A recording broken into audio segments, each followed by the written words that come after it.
What's going on, Jerome's? Take a look at the NFC wildcard scenarios, how the Vikings are going to make the playoffs, steal that 7 seed. It's going to happen. I can feel it. Basically, the Cardinals, the Vikings, Niners, and Bears are vying for that 7 seed. Washington will either win the division or lose too much to be in the wildcard conversation. The Eagles and the Giants are out of the wildcard, but they're alive in the East, so it's whatever. But Vikings currently, chances of making the dance, 21%. Division, dashed.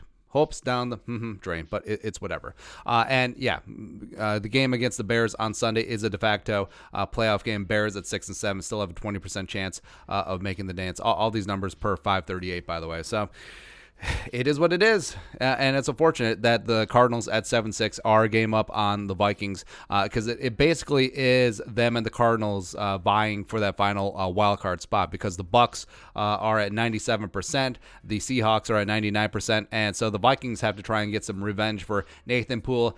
No! The Cardinals knocked the Vikings out of the playoffs. No! Still one of my favorite PA calls, even though that was an absolute atrocious game, but it is what it is. But also, there is an odd scenario where, say, the Bucs lose out, which, maybe, and then and then the Vikings win out, and then the Vikings and the Cardinals would get in for that final wild card. Then the Bucs would miss, but pretty unlikely at this point. And even if Seattle loses out at 9-7, the best the Vikings can do is 9-7, and Seahawks, of course, have the head-to-head, so no dice there. But so the Cardinals, now it's a pain in the ass. I understand that the Hail Murray was awesome against the Bills, but it would be nice if they had that game back. All right, so the Cardinals 7-6, Vikings at 6-7. Now, if they end up with the same record, which is going to be a common scenario if the Vikings do get in, either at 9-7, maybe even at 8-8. So the wild card tiebreakers head-to-head, no. The Vikings haven't played the Cardinals this year. And then it goes to conference record. So the Vikings are 4-5. The Cardinals are 5-4. They both have all NFC games left. If the Vikings do end up in a tie record with the Cardinals, that means they'll end up with the same conference record, either at 9-7, 8-8. They'd have the same conference in-conference record. So then you'd have to go to the third tiebreaker, which comes down to common games with a minimum of 4. So the Cardinals lost to Lions, Panthers, Seahawks. They beat the Cowboys, so that's 1-3. Vikings beat the Lions the first time. They beat the Carolina Panthers. They lost Seattle, and they lost the Cowboys. So that's 2-2. At worst, would be 2-3, but still a better overall record than the Cardinals in those 4 common games. So that's why the Vikings would have the tiebreaker in that scenario. So basically, like we said, the Vikings need to end up one up on the Cardinals in the final 3 games. So let's get into it. So Vikings, of course, take care of business against Chicago. Playoff percent right now, 21%. Cardinals, 54%. So the Vikings take care of Chicago. And I don't know. Like maybe a Jalen Hurts, maybe Jalen Reagor, all the Jalens. Maybe they just get it done. Maybe, would love to see it. But so even taking this game out of the equation, the Vikings would increase their playoff chances up to 34%. So we'll take that. Cardinals, say they get it done. So they beat the Eagles. That's fine. Vikings playoff chances don't really change that much. It basically knocks the Bears out of contention, but the Cardinals strengthen that stranglehold. So now they have the Niners at home, which is basically a home game for the Niners. So, I mean, that should count for something. But say they win. All right, so the Vikings get a win there. Now the Rams could be interesting because the Rams still could be jockeying for a playoff position. They might even be in contention for the 1 seed at 9-4 if the Saints at 10-4 and or the Packers. The Saints at 10-3 and or the Packers at 10-3 slip up. So they may be going full bore week 17. And if they're out of it, if they're just jockeying for the 2 or 3 seed, you could see Sean McVay rest his players, which he did a couple of years ago. So, but say the Cardinals drop that one. Oh, the Vikings have an opening.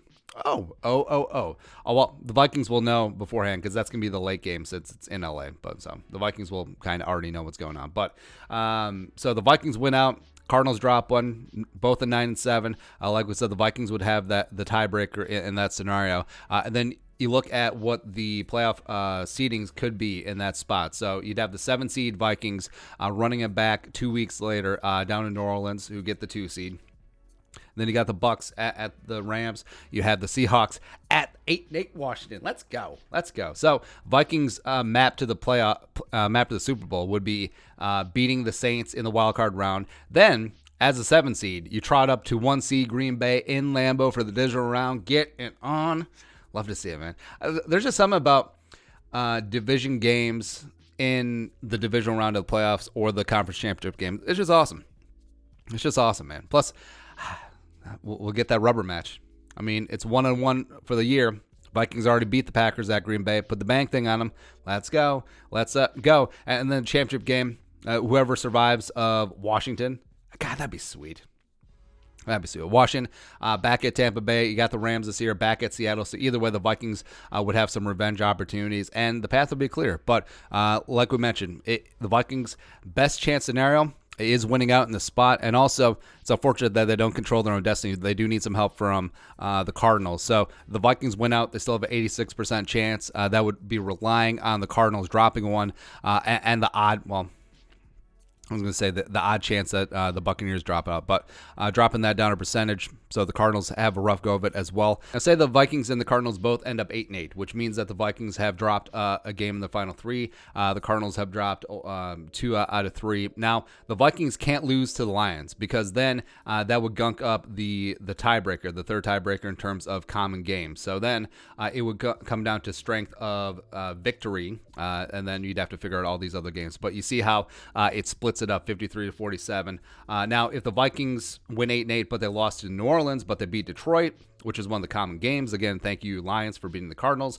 The Vikings would still get it. But, I mean, that's getting really into the weeds on this. But say the Vikings, winning out is your best chance. So winning out, going 9-7, and then hoping that the Cardinals drop one along the way. And it's certainly possible. It's certainly possible. I mean, the Philly game is not going to be a gimme. San Francisco's not giving up, and the Rams could still be playing for something week 17. So it all starts Sunday. I mean, the Vikings, they got to take care of the business against Chicago. Now, if they do not, now, playoff chances take a major hit, but there is still a way to get after that. But the Cardinals would have to drop 2 out of 3. The Vikings have to win out. The Bears would have to lose, but it's a mess. So beat the Bears.